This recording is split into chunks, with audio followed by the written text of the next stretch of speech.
Right now, a wall of heat is crushing down on 60 million Americans.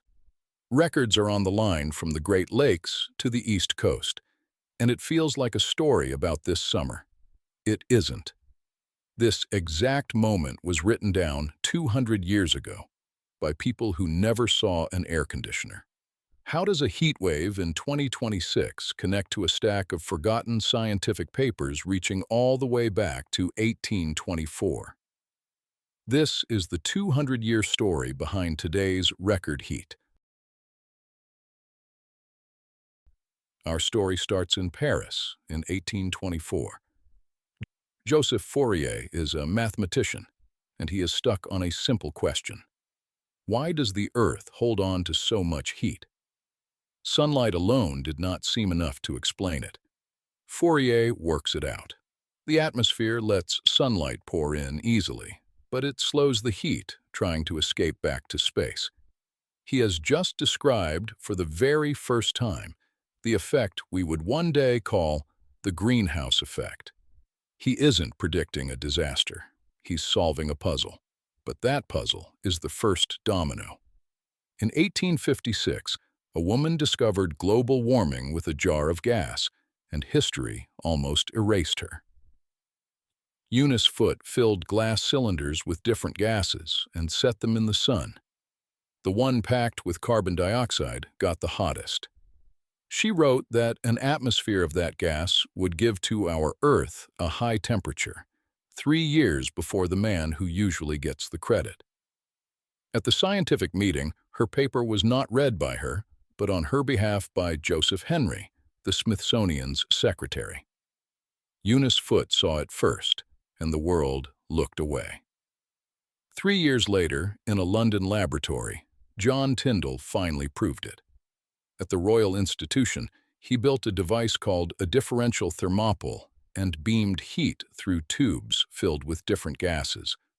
Ordinary air, the nitrogen and oxygen that make up most of the atmosphere, let the heat sail straight through. But carbon dioxide, water vapor, and hydrocarbon gases soaked it up like a sponge. By the 18th of May, 1859, he had written in his journal, "The subject is completely in my hands." He had found the mechanism. A handful of invisible trace gases were the control knob for the temperature of the entire planet. But Tyndall did not publish his famous warning until 1861. When he did, in the pages of the Royal Society, he spelled out the stakes in plain words. If the chief influence, he argued, came from water vapor, then every variation of it must produce a change of climate. And similar remarks, he added, would apply to the carbonic acid diffused through the air, what we now call carbon dioxide. The atmosphere, he explained, admits the entrance of solar heat, but checks its exit, so heat builds up at the surface. Let that sink in. In 1861, before the light bulb, before the automobile, a scientist put in writing that changing the carbon dioxide in the air would change the climate. The warning was on the record. The world had a full century to listen. In 1896, a Swedish scientist calculated climate change by hand, and he was terrifyingly close. Svante Arrhenius had no computer, only pencil, paper, and hand calculations, spanning 13 bands of latitude and 4 seasons. His question was simple. What happens if you double the carbon dioxide in the air? His answer, after all that arithmetic, was that the globe would warm by roughly 5 to 6 degrees Celsius, and the poles would heat faster than the tropics. He did not foresee how fast it would arrive, but armed with nothing but numbers, Svante Arrhenius saw the shape of our century coming. For decades, that warning gathered dust. Then, in 1938, a British steam engineer named Guy Callender did something no one had bothered to do. As a hobby, he collected temperature records from weather stations all over the world and compared them to the rising carbon dioxide from burning coal and oil. His conclusion: the planet had already warmed over the previous 50 years, and human fossil fuels were the cause. It even earned a name, the calendar effect. The response from the professional meteorologists? They brushed him off. One senior figure reportedly called the link a coincidence. The evidence was arriving. The world just wasn't ready to believe an amateur. To settle it for good, someone had to measure the air itself, continuously, for years. In 1958, a young Scripps Institution scientist named Charles David Keeling hauled his instruments up to an observatory near the summit of Mauna Loa in Hawaii, far from any city or smokestack. His first reading, in March of 1958, was about 313 parts per million of carbon dioxide. Before the Industrial Revolution, that number had held steady near 280. Keeling kept measuring month after month, year after year, and his data slowly drew a line that climbed and climbed. Today we call it the Keeling curve, and it turned a two-century argument into a fact you can simply watch rise.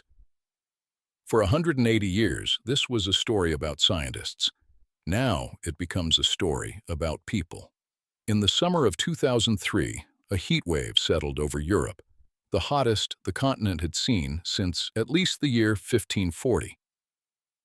In Portugal, the thermometer reached 47.3 degrees Celsius, over 117 Fahrenheit.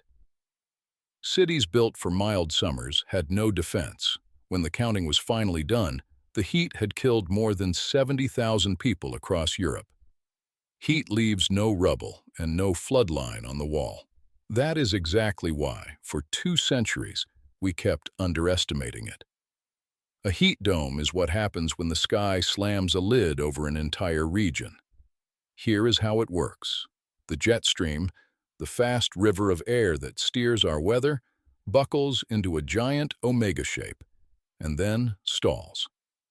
That traps a mountain of high pressure over one area for days, even weeks.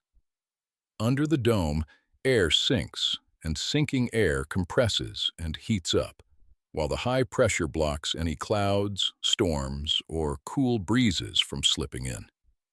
The heat has nowhere to go, so it just builds day after day on the same patch of ground. This is not a hot afternoon.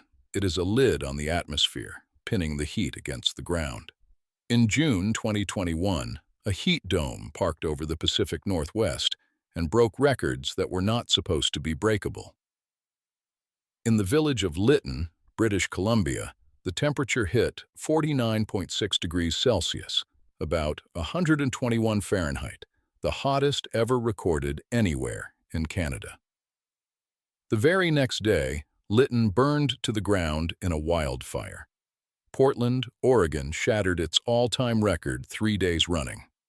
Scientists ran the numbers and concluded this event was virtually impossible without human-caused climate change, a heat so extreme it should strike about once in 1,000 years. In British Columbia alone, 619 people died. It became the deadliest weather event in Canadian history, and the danger was rising at home. Here is the fact that stuns people most. Heat is, on average, the deadliest weather hazard in the United States, killing more Americans in a typical year than floods, tornadoes, hurricanes, and lightning combined. In 2023, it reached a modern peak.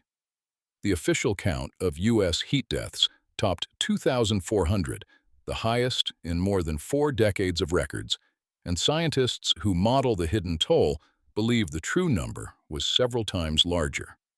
A study in the journal JAMA found that American heat deaths had jumped 117% since 1999. The death curve and the carbon curve are climbing together. Then came the year the records did not just break, they shattered.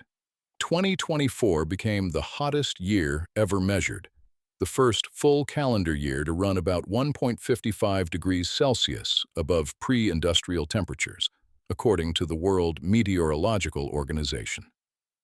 Different datasets place the exact figure a little higher or lower, but every single one agrees on the direction. On one day that July, the planet logged its hottest daily average since modern global records began in 1940. And 2024 did not stand alone. The 10 warmest years ever measured were the 10 years leading right up to it. What was once a rare record had quietly become the new normal. 2025 offered the planet a small breather. It came in as only the third hottest year on record, a hair cooler than the 2 years before it. But that is not relief. Taken together, 2023, 2024, and 2025 became the first 3-year stretch in history to average more than 1.5 degrees Celsius above pre-industrial levels, the symbolic line the world's nations hope to stay under, though the formal Paris goal is judged over decades, not a single 3-year stretch like this one. That February, the combined ice at both poles shrank to the smallest area ever seen since satellites began watching in the 1970s. The line Keeling started drawing in 1958 had not just kept climbing, it was speeding up, which brings us back to right now. As of the summer of 2026, the carbon dioxide in our air is past 420 parts per million and still climbing, up from Keeling's 313, up from a pre-industrial 280. And a heat dome, the very same kind of pattern, is baking a corridor from the Great Lakes to the East Coast, with more than 60 million Americans under heat alerts. In the cities, it is even worse. Concrete and asphalt soak up the sun all day and breathe it back out all night, so the air never truly cools. The heat wave in your forecast is not a random act of weather. It is the newest reading on a curve, 2 centuries in the making. So watch the whole line one more time, from start to finish. 1824. Fourier finds the greenhouse effect inside an equation. 1856. Foote traps it in a glass cylinder. 1861. Tyndall publishes the warning. 1896. Arrhenius does the terrifying math. 1938. Calendar is waved off as coincidence. 1958. Keeling starts the curve. 2003, 70,000 people die across Europe. 2021, a Canadian town hits 49.6 and burns. 2024, the hottest year ever measured. And 2026, the heat at your door. Not a surprise, not a mystery. Just the next line in a story we have been telling ourselves for 200 years. The only question left is what happens next. If you like seeing how one decision quietly leads to the next, all the way down to the world you live in, subscribe, and we'll trace what led here next.